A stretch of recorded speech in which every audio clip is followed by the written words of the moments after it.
Good morning, and welcome to Redeemer Lutheran Church in Columbia, South Carolina, where we're part of the ELCA. I'm Pastor Gary Lodeholt. One of Redeemer's members was a seminary professor before he retired.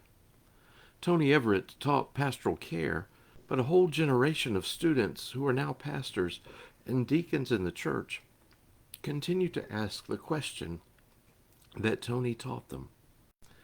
They even made a bumper sticker out of it. The word he taught them was WIGIAT, which stands for Where is God in all this? Using that question, the students were being formed into looking at their world and discerning God present and at work. It's exactly the task they are called to do, to proclaim and embody God at work in our world. In our time together this week, I want to invite you to a similar asking of that question through a study of the book of Malachi. I think it's pretty likely that most of us haven't read or looked at the short book of Malachi any time recently, but I think if we do, we will find the prophet speaking to our very time. It's the last book in the Old Testament and has only 4 short chapters. It was written as the people came back from exile in Babylon, and they faced many difficulties. Daily existence was a struggle as they faced hunger, devastation, inflation, and hostility from their neighbors, and had no centralized government to speak of. Life was hard, and probably many of them began to ask simply the first part of Tony's question, where is God? In fact, the book of Malachi is set up like a lawsuit. God is called into question for not keeping God's side of the covenant. When all the questions have been asked and answered and a verdict is given, it turns out that God has been faithful to them, but the people have not been faithful to God. The name Malachi means my messenger. And you can bet Malachi has a message for us. So let's get started.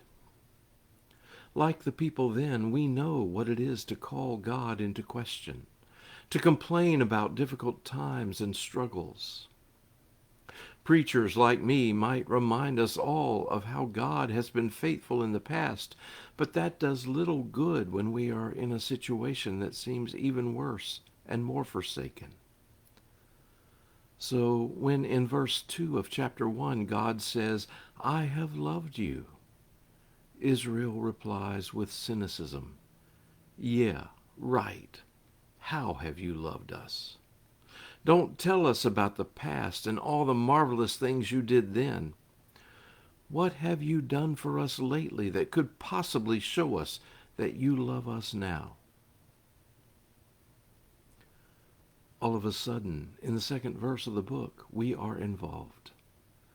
In the struggles of our lives, this sounds like us, doesn't it? We often act as if we are entitled to something. We may be God's people, but that's a call to special responsibility more than a call to special privilege. We are called to live by faith, not expect God to cater to our every whim. Malachi may have been speaking 500 years before Jesus, but he could be talking to us today. That's the difficulty with faith. Faith often consists of waiting for God to act, certain God will act and God will be true to God's promises. Israel's job, our job in the covenant, is simply to trust and obey. Trust God will do it, and in the meantime, live God's way while we wait for God to act. The problem was, and the problem is even now, that they had grown tired of waiting and obeying. It seemed to them, and it often seems to us, that nothing is happening. In fact, for them, nothing much at all was happening. They didn't have persecutions or wars, and their nation was so small that they weren't even noticed on maps. Perhaps worst of all, they were facing what might be called dailiness. They were simply making their way through life one day after the other. They were going to temple, paying their offerings, learning their traditions, and praying prayers. But God seemed to be doing nothing at all.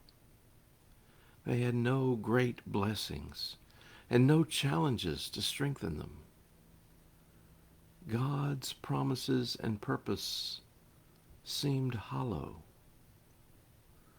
Where is God in all this, they asked. What has God done for us lately? Right now, we have a whole generation of people, many of whom don't seem to see much importance in God. It often makes me wonder if in our time we simply think we are entitled, or even worse, if we think God's promises and purpose are hollow and lack meaning. Malachi's message in one verse speaks to our time. In the next few verses, God answers them by showing them how they have been brought back while other nations around them have struggled. Others have suffered while Israel has been restored to its land. God forgave them their faithlessness and brought them home. It was a clear mark that God had not abandoned them. It was a clear mark of God's abiding love. Maybe one of our growing edges might be to enlarge our perspective.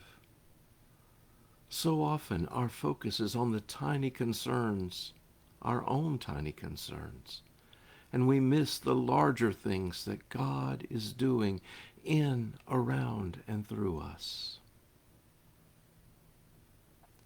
WIGIAT. Where is God in all this? It's a good question. The first place to look for an answer is in you. Thanks for watching, and remember to let this day belong to God.